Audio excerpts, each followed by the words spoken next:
নমস্কার দেবী এবং সজ্জনগণ। 22শে জানুয়ারি 2024 একটা মাইল ফলক হয়ে থাকলো। এই দিন ভগবান শ্রী রামচন্দ্রের জন্মভূমিতে রাম মন্দির উদ্বোধন হলো। ঠিক আছে, এতে মুসলমানেরা, সারা ভারত সহ সারা পৃথিবীর মুসলমানেরা এতে ক্ষুব্ধ হয়েছে, এটাই স্বাভাবিক ছিল। খ্রিশ্চানেরাও মনে মনে ক্ষুব্ধ হয়েছে, যারা দাশগুপ্ত, ব্যানার্জি, চ্যাটার্জি, দাস ইত্যাদি নিয়ে চার্চে যাচ্ছে তারাও ক্ষুব্ধ হয়েছে। তাদের পূর্বপুরুষের মন্দির তৈরিতে বা দুই প্রজন্মের বা এক প্রজন্মের ধর্মান্তরিত হওয়া মনোবৃত্তি দ্বারা তারাও দুঃখ পেয়েছে। কিন্তু শিখ, জৈন, বৌদ্ধ এবং হিন্দুরা এতে খুশিই হয়েছে, এটা আপনাকে মানতে হবে। সকলের সঙ্গে আমিও খুশি। এবার এই প্রসঙ্গ থেকে একটু সরে যাচ্ছি। আমি বলতে চাইছি, নরেন্দ্র মোদীকে একবার দেখুন। বিজেপি তার জন্মলগ্ন থেকেই চারটে জিনিসকে সে মাথায় রেখে জনগণের কাছে এসেছিল এবং জনগণের কাছে বলেছিল যে আমরা রাম মন্দির তৈরি করব, কাশ্মীর থেকে 370 নম্বর ধারা হটিয়ে দেবো, 3 তালাক হটিয়ে দেবো এবং দেশে সমান নাগরিক বিল, অর্থাৎ একটা লোক একটাই বিয়ে করতে পারবে, 4টে বিয়ে করা চলবে না, এসব নিয়ে এসেছিল অটল বিহারী বাজপেয়ী। এবং তারপরে প্রথমবারে যখন মোদি আসলো তখন এগুলো নিয়ে ধামাচাপা দিয়ে বসেছিল, অর্থাৎ কিছুই করেনি। কিন্তু এইবারে দ্বিতীয়বারে যখন মোদি এসেছে তখন মোদি এইগুলোকে আবার নতুন করে চাগিয়ে তুলেছে এবং পর এগুলোকে তিনি ইমপ্লিমেন্ট করছেন এবং তার প্রতিশ্রুতিগুলো পালন করছেন। তার মধ্যে মোটামুটি 2.5খানা প্রতিশ্রুতি তিনি পালন করেছেন। 1 নম্বর, কাশ্মীর থেকে 370 নম্বর ধারা উঠিয়ে দিয়েছেন। 2 নম্বর, রাম মন্দির উদ্বোধন, মানে রাম জন্মভূমিতে ভগবান শ্রীরামের মন্দির স্থাপন। 3 নম্বর, যেটা অর্ধেক হয়েছে, মুসলমানের তালাক প্রথা তুলে দেওয়া। অর্থাৎ মুসলমানের তালাক প্রথা এখনও ওঠেনি, একই নিঃশ্বাসে বা একই সঙ্গে 3বার তালাক দেওয়াটা উঠেছে। মুসলমানরা যদি 1 মাস অন্তর অন্তর তালাক দেয় বা হোয়াটসঅ্যাপেও পাঠায় তাহলেও সেই তালাকটা গ্রাহ্য হয়ে যাবে। তা সুতরাং তালাক প্রথা ওঠেনি, এই 2.5খানা হয়েছে। আমার মনে হচ্ছে আগামী যে 4 মাস মোদি এখনও আছে, এর মধ্যে সমান নাগরিক আইন, অর্থাৎ ইউনিফর্ম সিভিল কোড, এই আইনটা চলে আসবে। এইটা এই কারণে হয়তো এখন আসছে না, হয়তো আর 1-2 মাস পরেই হঠাৎ করে চলে আসবে। কারণ তখন যদি আইনটা পাস নাও করতে পারে, তারা করে ফেলবে, তাদের যা সংখ্যাগরিষ্ঠতা আছে এরকম, মানে যদিও 2/3 সংখ্যাগরিষ্ঠতা লাগে, 66%, সেদিক থেকে একটু কমই আছে।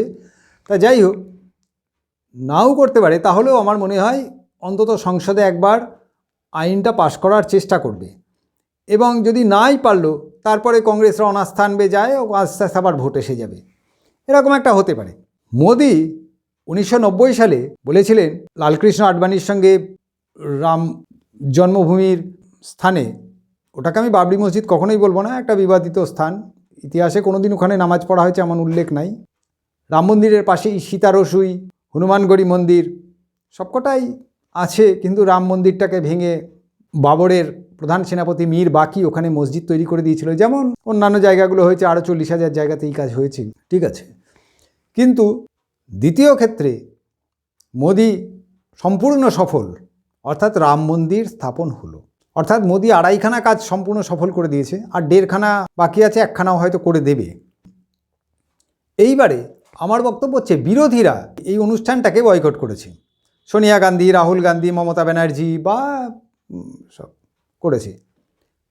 তারা বলেছে যে এইটা আরএসএস এবং বিজেপির একটা প্রচার অভিযান হয়ে গেছে, সেই জন্য আমরা যাব না।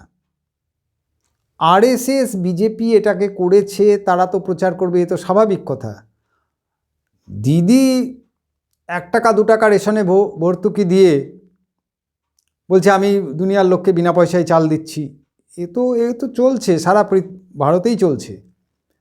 এবং সোনিয়া গান্ধী এবং রাহুল গান্ধীও তাই বলেছে। আমার বক্তব্য হচ্ছে, বিজেপি আরএসএস যদি হিন্দুদের তুষ্ট করবার জন্য এই রাম মন্দির, এই 370 নম্বর ধারা হটিয়ে দিয়ে থাকে, তাহলে আপনারা যে এই রাম মন্দিরের উদ্বোধনের জায়গাটা বয়কট করলেন, এটাও তো মুসলমানদের তুষ্ট করবার জন্যই করলেন, যাতে আপনাদের এই যে 15% ভোট আপনারা পান, সেই 15% ভোটটা আপনাদের হাতছাড়া না হয়ে যায়। কারণ পশ্চিমবঙ্গে মুসলমানেরা যতজন লোক আছে সব মমতাকে ভোট দিত। ইদানিংকালে আব্বাস সিদ্দিকির দল এসে কিছুটা কাটাকাটি হবে হয়তো, কিন্তু আলটিমেটলি তো বিজেপি বিরোধিতা করবার জন্যই মুসলমানেরা একেবারে মমতাকে ভোট দিচ্ছে। তা মমতা সেই মুসলমানগুলোকে খেপিয়ে তুললে তো মুশকিল আছে। মুসলমানরা খেপে যাবে বলে মমতা যাবে না। তাহলে বিজেপি যদি হিন্দুত্বের রাজনীতি করে, আপনিও তো মুসলমানদের রাজনীতি করছেন, ইসলামের কার্ড খেলছেন। তারপরে আরেকটি কথা হচ্ছে, রাম মন্দিরে সোনিয়া গান্ধী, রাহুল গান্ধী এরা না গিয়ে নিজের দলটাকে, পশ্চিমবঙ্গে না হয় মমতা ব্যানার্জি জানে যে আমি হয়তো মুসলমানদের পুরো ভোটটা পাবো, এখানে 30% মুসলমান আছে, সে নয় উতরে গেল। কিন্তু সারা ভারতে এই ভুল সেই জওহরলাল নেহেরুর আমল থেকে কংগ্রেস করে আসছে। যদিও তখন কোনো বিরোধী ছিল না, জওহরলাল নেহেরু বারবার বা কংগ্রেসেই রাজত্ব করে গেছে, কিন্তু এখন বিরোধী এসছে। তো এই যে ভুল, 15% মুসলমানকে তুষ্ট করবার জন্য কংগ্রেস রাম মন্দির বর্জন করছে বা বিরোধীরাও বর্জন টর্জন করছে, তাতে যে তাদের 80% হিন্দুর ভোটটা তাদের কাছ থেকে আরও সরে যাচ্ছে, এই বুদ্ধিটা, এই চিন্তাধারাটা কংগ্রেসের তথাকথিত যারা চালুক্য শক্তি বা চালক শক্তি তাদের মাথাতে আসছে না। আমার মনে হয় আগামী দিনে কংগ্রেস 30টা আসন সারা ভারতে পাবে কিনা এই মুহূর্তে আমার সন্দেহ জাগছে। হ্যাঁ, রাহুল গান্ধী বায়নাড থেকে দাঁড়িয়েছে, সেখানে মুসলিম লীগের সঙ্গে সে সমঝোতা করেছে। মুসলিম লীগের ব্যক্তিরা মুসলিমের লীগের পতাকা নিয়ে, অর্থাৎ চাঁদতারার পতাকা নিয়ে রাহুল গান্ধীর সভায় যোগ দিয়েছিল। পশ্চিমবঙ্গেও আব্বাস সিদ্দিকি বকলমে চাইছে মুসলমানেরা আরও বেশি মুসলমানদের ভোট দিয়ে সংসদে পাঠাক, আর হিন্দুরা তাদের ভোটটা বিভাজিত করে বসে আছে। যাই হোক, হিন্দুরা বুদ্ধিমান তো, সেকুলার লোক, ঠিক আছে। কিন্তু এটা মনে রাখতে হবে, এবং দিদিও এটা জেনে গেছেন, পশ্চিমবঙ্গে হিন্দু মহাসভা বা হিন্দুদের এই ভোটের আগে পর্যন্ত, অর্থাৎ 2021 সালের আগে পর্যন্ত তেমন কোনো গুরুত্ব ছিল না বা হয়নি। কিন্তু এই মুসলমানরা মুসলিম লীগকে 2বার বা 3বার এই পশ্চিমবঙ্গে ভোটে জিতিয়ে বিধানসভায় পাঠিয়েছে।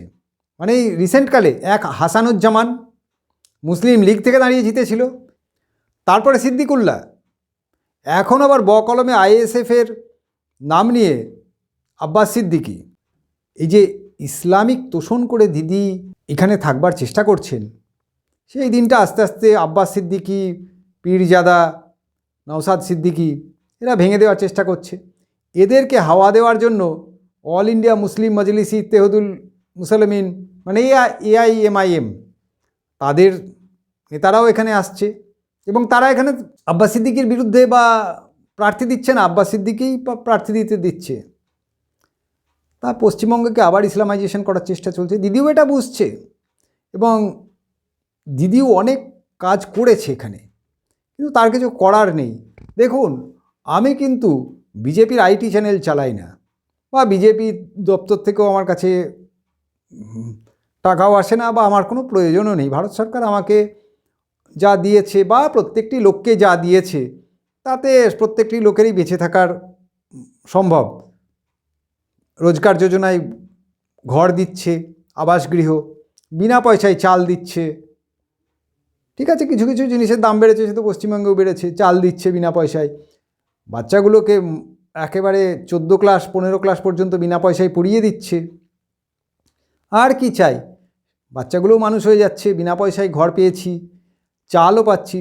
সুতরাং আমি তো মোদির চেলা, কিন্তু তার মানে এই না যে আমি দিদিকে সবসময় অবজ্ঞা করব, কারণ তিনি ভোটে জিতে 66% লোক তাকে ভোট দিয়েছে। যে কারণেই দিক, এটা আপনাকে মানতে হবে, কারণ এখানে মুসলমান আছে, হিন্দুরাও সেকুলার, সব ঠিকই আছে, কিন্তু মুসলমানরা কিন্তু 1% কি 0.1%ও বিজেপিকে দেয়নি। কিন্তু হিন্দুরা তাদের ভোটটা স্প্লিট করে দিচ্ছে, সেকুলারিজম দেখাচ্ছে। যারা এখানে বেশি সেকুলারিজম দেখাচ্ছে তারা কারা জানেন? বাংলাদেশ থেকে নির্যাতিত হয়ে তাদের পূর্বপুরুষেরা এখানে এসেছিল, তারাই এখানে বেশি সেকুলারিজম দেখাচ্ছে।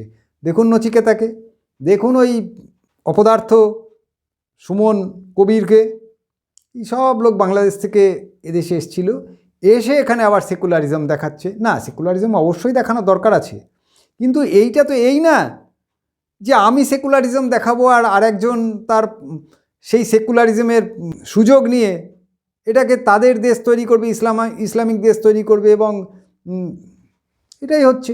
ইসলাম বা মুসলমানেরা যেখানেই থাকুক তাদের নীতি কিন্তু একটাই, এটাকে গ্রেটার বাংলাদেশ করব, অথবা এখানে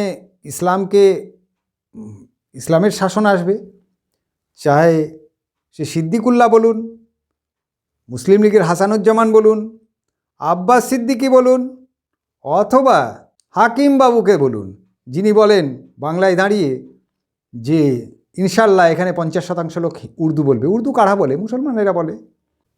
ভালো, রাম মন্দির হয়েছে, আমি ভীষণ খুশি, এবং আগামী দিনে মোদি আসুক।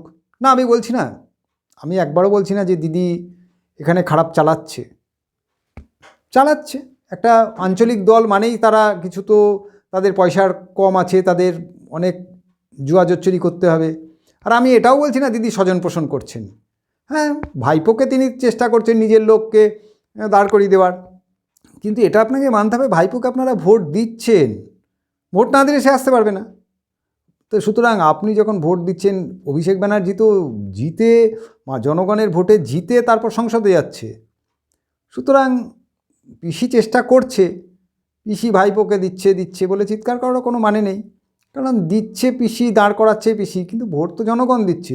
সুতরাং সেও ঠিকই আছে। আর এটাও আপনাকে মানতে হবে, এখনও পর্যন্ত অভিষেক ব্যানার্জিকে তো ইডি ধরে টরে কিছু জেলে পুরতে পারেনি। সুতরাং অভিষেক ব্যানার্জিকে কটু কথা, চোর, এসব বলারও কোনো মানে নেই। পশ্চিমবঙ্গের অবস্থা খারাপ হচ্ছে কি ভালো হচ্ছে সেটা জনগণ বুঝবে।